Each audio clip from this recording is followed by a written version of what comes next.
Hello everyone, কি অবস্থা সবার? আহ তোমাদের জন্য যে তোমাদের বহুল প্রত্যাশিত যে টপিকটা সন্ধি আজকে নিয়ে চলে আসলাম। আসলে আজকে সন্ধিটা এমন ভাবে আমরা দেখব যে বইয়ের ভাষায় না, মুখস্থ করার জন্য না, বোঝার জন্য। যে বইয়ে সাধারণত লেখা থাকে যেগুলো আমরা ওইগুলোও জানবো। যেমন সন্ধি, সন্ধি কি? সন্ধি হলো বইয়ে যেভাবে লেখা থাকে পাশাপাশি দুটি বর্ণের মিলনে সন্ধি হয় বা তাকে সন্ধি বলে। আর সন্ধি শব্দের তো মিলন। তো এটা জানলাম। পাশাপাশি আমরা এমন ভাবে দেখবো যেন শুধু আমরা মুখস্থ না, আমরা যেন বুঝতেও পারি বা সহজে যেন আমরা বুঝতে পারি যে আসলে সন্ধি জিনিসটা কি। দেখো, যদি আমি একটা আহ, যদি আমি একটা শব্দ লিখি, মনে করো যে সব থেকে সহজ যে শব্দটা বিদ্যা, আর এখানে লিখলাম আলয়। এখন এখন খেয়াল করো যে এই যে বিদ্যা, এটা একটা শব্দ, এটা একটা শব্দ। বিদ্যা এবং আলয় টোটালি দুইটা ডিফারেন্ট বা ভিন্ন শব্দ। তো এদের মধ্যে সন্ধিটা হয় কিভাবে? আসলে আমরা যখন কথা বলি, দ্রুত কথা বলতে গিয়ে দুইটা শব্দের মধ্যে একটা, মনে করো, একটা কম্বিনেশন হয় বা একটা প্যাক্ট হয়, মানে চুক্তি হয়ে যায়, মিলন হয়, যেটা বইয়ে বলে। যেমন কিভাবে কিভাবে হয় খেয়াল করো যে এই যে বিদ্যা, বিদ্যা আমি উচ্চারণ করছি পুরো শব্দটা বিদ্যা, এর লাস্ট যে সাউন্ডটা, এটা কি আসলো? এটা আসলো আ। আবার বিদ্যালয়, তাই না? বিদ্যা যোগ আলয় মিলে কি হয়? বিদ্যালয়। ওকে। এখন দেখো যে এখানে কয়টা সেগমেন্ট? দুইটা, একটা হলো বিদ্যা আর একটা হলো আলয়। তো বিদ্যার যে লাস্ট সাউন্ড, এটার আ, আর এটার ফার্স্ট সাউন্ড এটাও আ। মূলত এই আ আর আ মিলে এখানে আ হয়। এখন মজার বিষয়টা হলো, বা যেটা আমরা কনফিউজড হয়ে যাই যেখানে, সেটা হলো যে এইখানে তো আ দেখি না।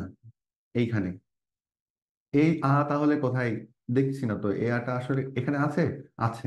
কিভাবে আছে? দেখো, এই যে কার, কার হিসেবে আছে সন্ধিতে যেটা হয় এইখানে, এটাই বুঝতে হবে মূলত, যে কার হিসেবে আসে এই দুইটা সাউন্ড। এই একটা সাউন্ড, এই একটা সাউন্ড, এই দুইটা সাউন্ড মিলে একটা সাউন্ড হয়। যে সাউন্ডটা বা ধ্বনি হয়, যে সাউন্ডটা এখানে মূলত লেটার বা বর্ণ হিসেবে কিন্তু আর আসে না, ওইটা সে কি হিসেবে? কার হিসেবে। এইটা তোমাকে বুঝতে হবে। তাহলে বিদ্যা যোগ আলয়, বিদ্যালয়।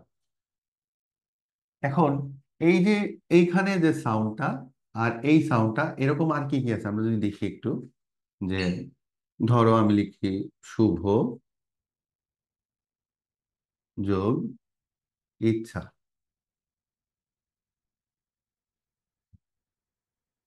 দেখো শুভ, এই ভয়ের মধ্যে মূলত আমরা যখন ভ উচ্চারণ করি, ভয়ের মধ্যে কি আছে? অ আছে, তাই না?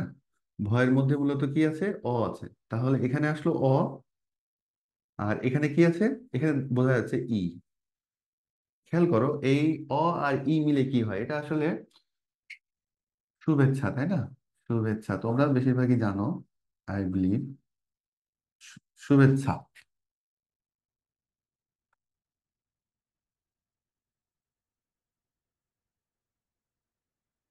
তাহলে আমরা বলতে পারি যে অ আর ই মিলে আসলে কি হচ্ছে? এই যে এ আসতেছে, এ। খেয়াল করো যে এখানে আমরা বললাম অ আর ই মিলে কি হলো? এ হলো। তাহলে এটা কোথায় গেল? এই যে এইখানে গেল। এটা গেল এইখানে। এটা কি হিসেবে গেল? কার হিসেবে। সন্ধিতে মূলত এখানে যেটা হয় সেটা এখানে কার হিসেবে যায়, এখানে কিন্তু লেটার বা বর্ণটা হয় না। আচ্ছা, আরেকটা আমরা উদাহরণ যদি দেখি, মনে করো মরু যোগ উদ্যান। চাই সেটা দুইটা সেগমেন্ট। ফার্স্ট সেগমেন্টের লাস্ট সাউন্ড, ফার্স্ট সেগমেন্টের লাস্ট সাউন্ডটা কি? উ। আর সেকেন্ড সেগমেন্টের ফার্স্ট সাউন্ড, সে এখানেও কি আছে? উ। এখন এই উ বা উ মিলে কি হয়? দীর্ঘ উ। এই দীর্ঘ উটা কি হবে তাহলে এখন? এই দীর্ঘ উর যে কার চিহ্ন সেটা যাবে। দীর্ঘ উর কার চিহ্ন কেমন? এরকম মরুদ্যান। আর বাদ বাকি যা থাকে সেগুলো কিন্তু বসে যায়, তা তোমরা নিশ্চয়ই জানো। মরুদ্যান, এই যে এখন বাদ বাকিগুলো বসে গেল। এখানেও দেখো যে বাদ বাকিগুলো বসে গেছে। এই যে ওইখানে, এই যে বসে গেছে। এইখানে কিন্তু কোনো চেঞ্জ নাই। প্রথমে বা শব্দের শেষে, এইখানে সন্ধিতে গিয়ে কোনো চেঞ্জ নাই বা পরিবর্তন নাই। মূলত মূলত সন্ধির যে চেঞ্জ বা পরিবর্তনটা হয় কোথায়?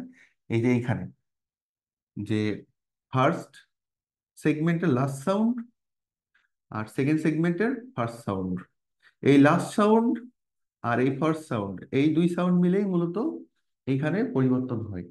তো কোনটা করলে কি হয় এগুলোর অনেক নিয়ম আছে, তোমরা জানো, সেগুলো দেখলে বোঝা যাবে।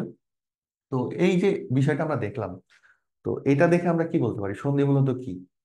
সন্ধি মূলত, যদি ইংলিশে বলি আমি, এরকম বলা যায় সন্ধি ইজ এ ওয়ে। দেখো আমি লিখি এখানে যে সন্ধি এটা কি?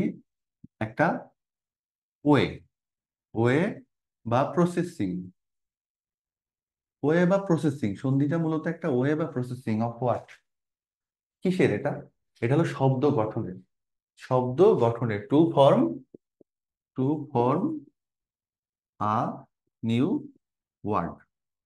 তোমরা ইংলিশে দেখো, ইংলিশে যেমন আমি যদি একটা শব্দ লিখি, ধরো পজিশন, পজিশন।